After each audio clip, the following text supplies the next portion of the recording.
Rivalries are compelling because they tap into deep emotional, psychological, and narrative elements that make competition feel meaningful. They have emotional investment, character development, contrasting styles and personalities, their unpredictability and drama-driven, and they also bring history and legacy like the battles that these two American toads bring to our Woods and Forest Media YouTube channel. They also have symbolism and larger meanings, and we're going to explore these different concepts as we showcase a continuation to the rivalry between Baldwin and Junia. This episode is going to be a little different. We're still trying out lenses to get the correct look that we want for this show. Of course, the Sony macro 90mm lens is the featured lens for the show, but we also have a second camera now, and with that, I wanted to experiment with another Sony lens, the 24-105 telephoto. Hopefully, we'll be able to have seamless images coming between the two cameras and the two lenses. Other than a zoomed in shot or a far away shot, hopefully you won't be able to notice which is which. So, take a guess and let me know which camera angle you preferred and which lens you thought looked the best, or if they looked so similar that it was too difficult to tell. As we turn our attention to the subjects that these cameras and lenses will be focusing on, one thing is for sure: this rivalry has taken so many unexpected turns. I never would have guessed that Baldwin would have grabbed a hold of Junia almost like they were going to mate and go into amplexus, but this felt different. It almost felt like Baldwin was doing this out of aggression because he didn't want Junia to get the roach before he did, and he did utilize his position on top of her to grab the roach. This was something I never had seen coming, and I never could have envisioned. Without trying to stimulate these guys, and with Baldwin's hurt wrist, of course, when we think about the surgery that he had, it was unbelievable to see that he could even grab a hold of Junia the way that he did. But the question was, why was he doing this? And since he was doing it, how good is his grip?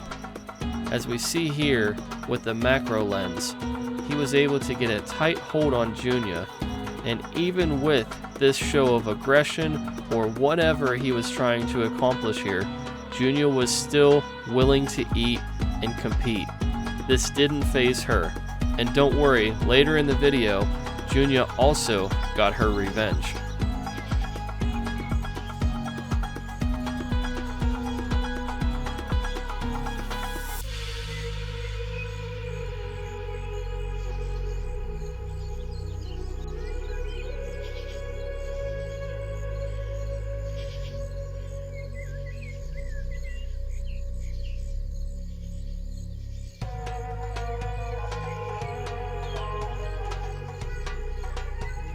We get a chance to see the surgically repaired wrist up close and personal while he tries to put a vice grip on Junia. However, she is a pretty large American toad, and after there was no food, it seemed like Baldwin had no reason to keep his grip on her. Turning to face me, waiting for more roaches, he was ready for action. But this was a good sign to see. He does have functionality with the wrist, and he's willing to use it like a normal male American toad.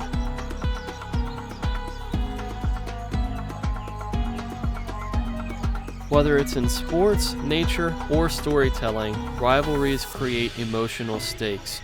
Watching two evenly matched opponents clash builds anticipation and excitement. Both Baldwin and Junia are almost a mirror image of each other. They have two very emotional and passionate stories coming from very difficult situations, but very different situations. Maybe you're Team Junia all the way because she's the toad that nobody wanted, or you're Team Baldwin, a toad that was down on his luck that was given a second chance. He had a surgically repaired wrist, and for Junia, she was in isolation in a small 10-gallon tank for 5 to 10 years. They both have compelling stories as to why they have their specific fans. Maybe you like them both, and that's where I'm at. I don't have a favorite. I love just to watch the opportunity that these two American toads have to compete and live inside this massive enclosure. They get the opportunity to hunt and compete, and even though some people might think the competition is a little too much or a little over the top, it's good enrichment for these animals, and it's also a way that they remain healthy in a good weight and hopefully decrease the opportunity for obesity, because competition creates opportunity. Both of these American toads are a shining example of the standard for the woods and forests media community. Somebody who's a champion, somebody who's gone through the grind, who's gone through thick and thin, and they still see themselves as the alpha. They see themselves as something that's worth it. You could see the personality oozing off of these American toads, even whenever they're not trying to show it. It's just who they are. And on this YouTube channel, having these personal relationships and encounters with any of them, American toads, wood frogs, carpenter ants, black field ants, White's tree frogs, and even the bell frogs, having the opportunity to see the personality within these animals is what it's all about. To care about them in a deeper level.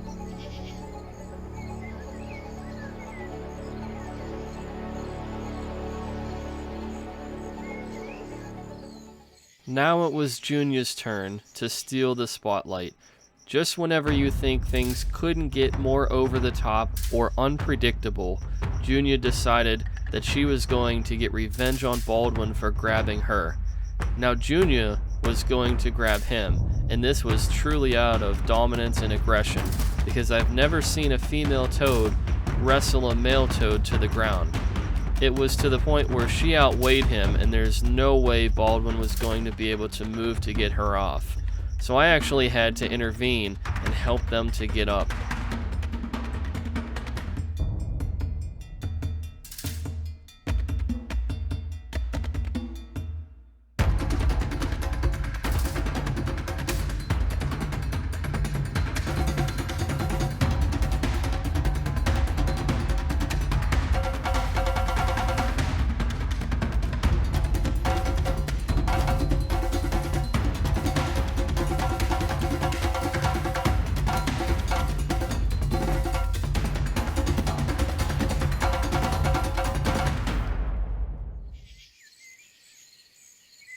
A good rivalry ensures that no outcome is guaranteed, and every encounter feels like a test of will, skill, and adaptability.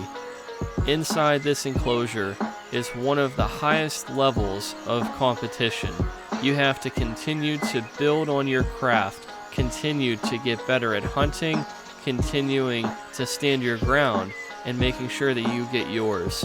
Whether it's Esther the wood frog, Ananias II, the other male American toad, the black field ants, Baldwin, or Junia, one thing is for sure: this enclosure is not merciful. No matter who is trying to eat, there's always competition.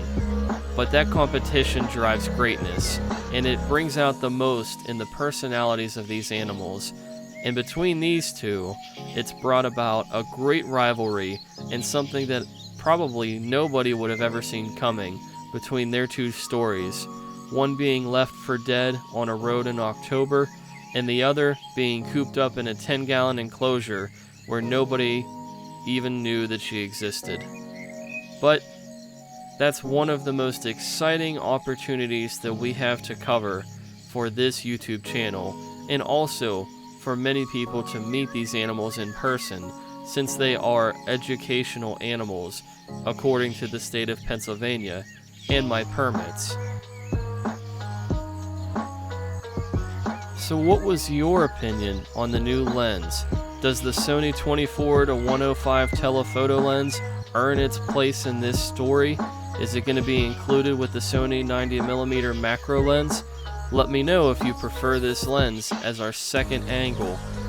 And who do you think won this epic part of the rivalry? In this battle, was it Junia or was it Baldwin?